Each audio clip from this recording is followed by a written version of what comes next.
Hai guys, selamat datang kembali di channel Balai Teknik.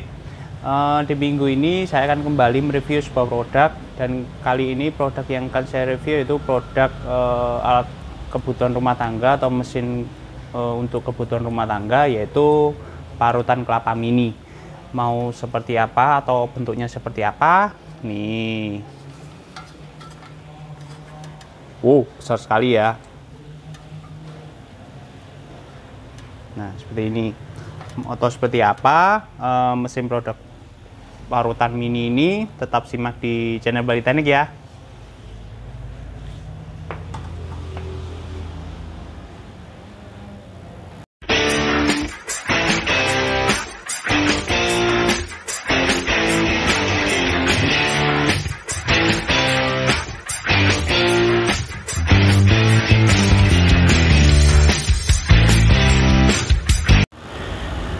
Oke guys, kembali lagi di channel Balai Teknik.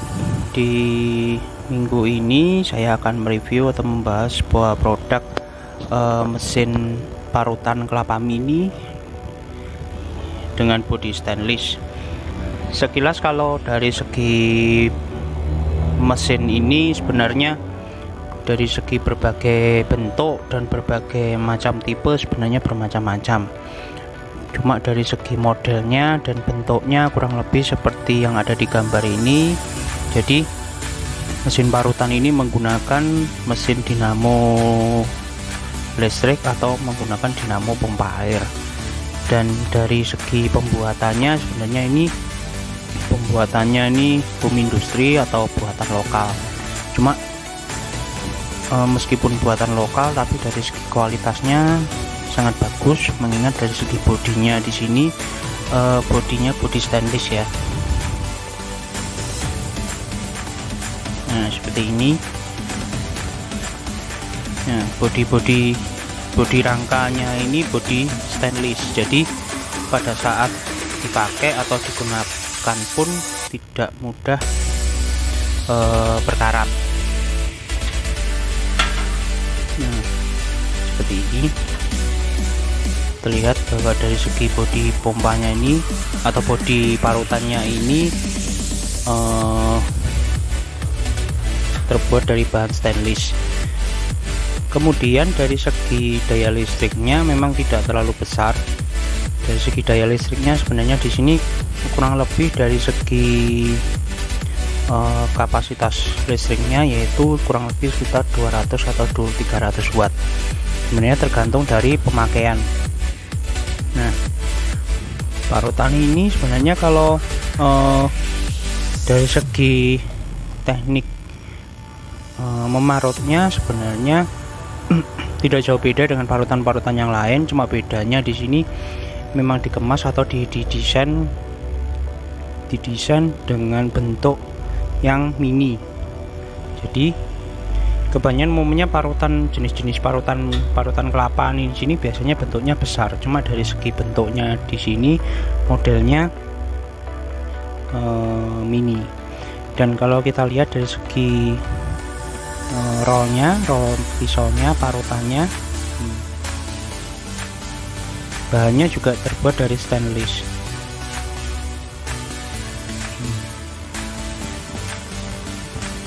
Sebenarnya kalau dari segi suku cadang, kalau suku cadang kebanyakan biasanya yang sering ganti adalah roll parutnya.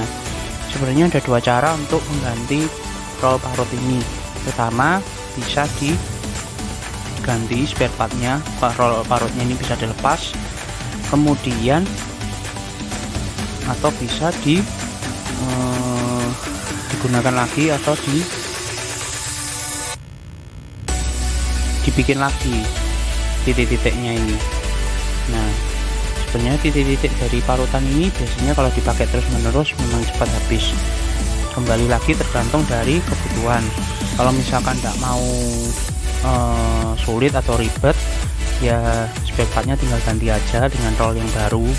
Jadi tinggal dilepas ininya, kan ada bautnya di sini, kemudian tinggal dilepas saja, kemudian diganti dengan yang baru. Atau kalau misalkan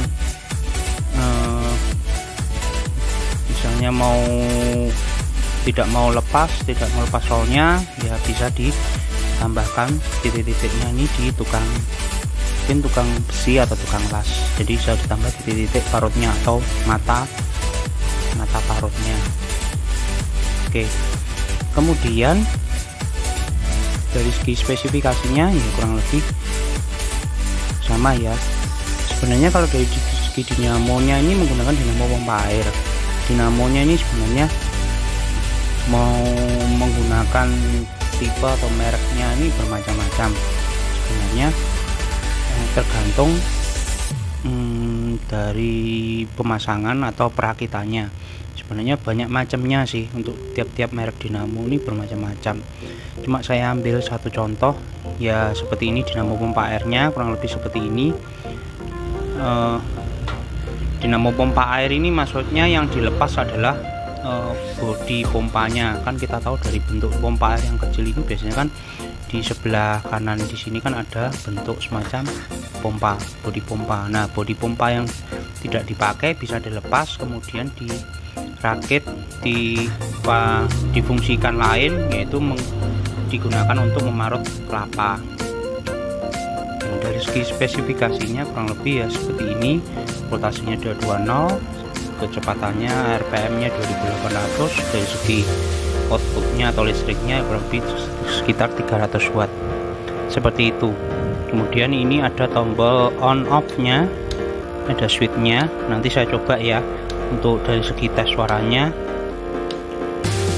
Kemudian dari segi bodinya, ini sangat tebal sekali, bodinya bagus ya. Dari segi bentuknya, modelnya sangat bagus sekali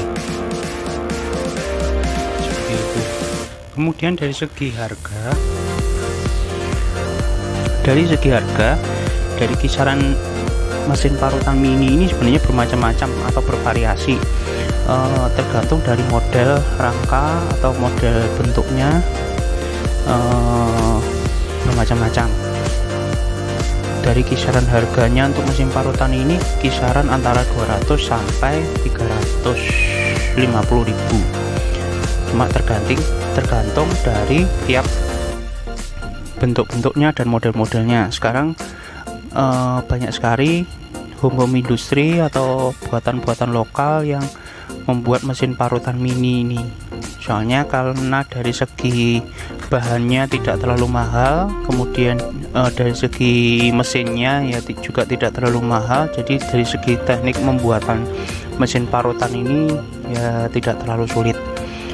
Jadi dari segi kisaran harga ya tidak terlalu mahal banget. Sebenarnya kalau dari segi kebutuhannya, penggunaannya biasanya untuk digunakan untuk memarut kelapa, tetapi selain kelapa biasanya digunakan untuk memarut ketela atau ubi, kemudian kentang. Cuma kebanyakan biasanya digunakan untuk memarut kelapa atau ketela atau ubi seperti itu.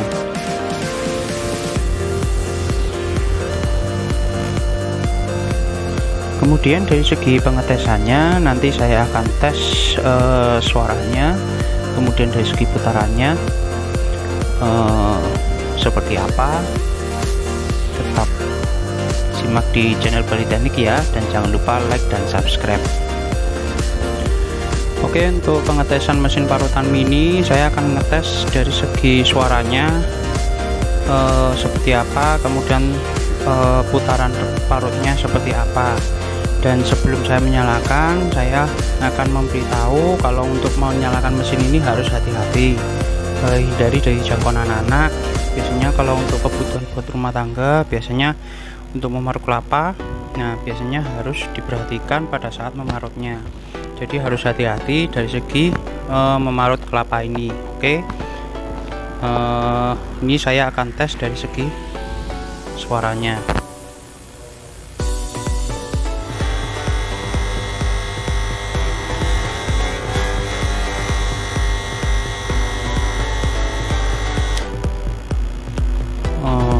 Dari segi suaranya kita tahu sendiri, sebenarnya suaranya halus sih, cuma tidak terlalu kasar. Cuma karena kena getaran dari bodi parutan ini ya sedikit agak ada suaranya. Kemudian nah ini dari parutnya.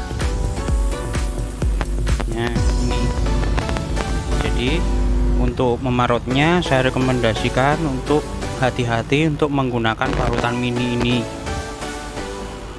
Nah ini saya akan tes dari segi kecepatannya.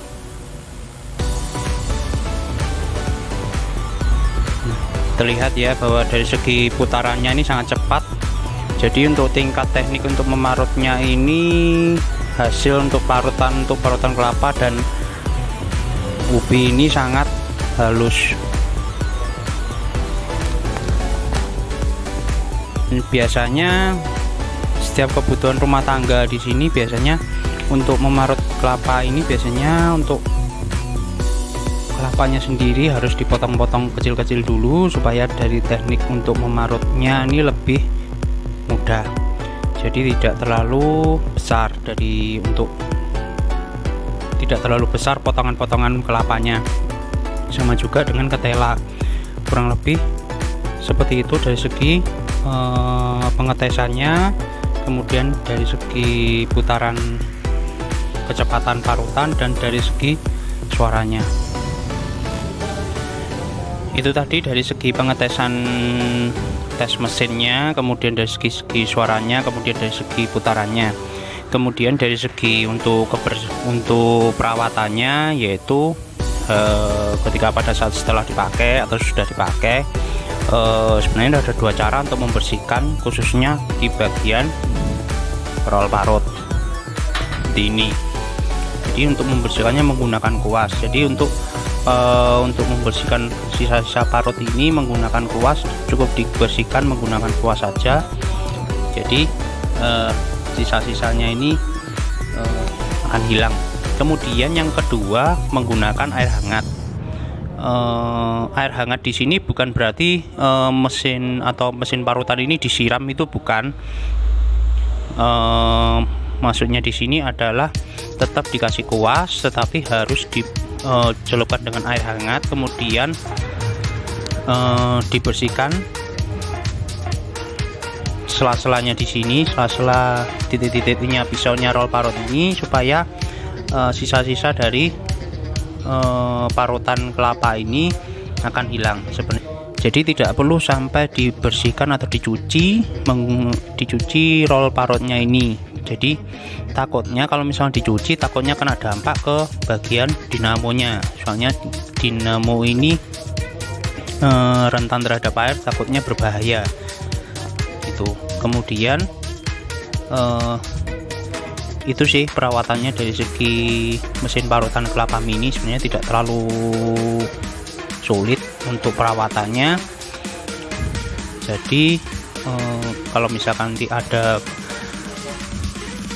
kebutuhan untuk rumah tangga atau ibu-ibu rumah tangga yang ingin rencana atau mau buka usaha, atau misalkan untuk kebutuhan yang lain untuk memasak, bisa menggunakan parutan ini, atau saya rekomendasikan menggunakan parutan mini ini. Sebenarnya ada bermacam-macam dari segi parutan mini ini. Dari segi bodi pompa atau bodi rangkanya parutan ini, ada yang tipis, ada yang bentuknya agak siku, ada juga yang di sebelah sini ada corongnya, banyak macamnya. Jadi saya ambil contoh untuk mesin parutan ini seperti dengan bodi yang ada di depan ini, kurang lebih dari segi bentuk modelnya kurang lebih sama seperti itu. Itu tadi ya dari mesin parutan kelapa mini bodi stainless. Jadi kalau misalkan ada info atau pertanyaan atau tips, bisa tulis di komen bawah. Dan jika dari review tadi ada kesalahan atau misalkan ada kekurangan, saya mohon maaf. Jadi kedepannya nanti saya akan mereview lebih baik lagi. Dan jangan lupa like dan subscribe di channel Bali Teknik, sehingga saya lebih banyak mereview sebuah mesin-mesin, tidak hanya mesin ini saja, mesin parut, tapi juga mesin-mesin yang lain. Terima kasih, see you.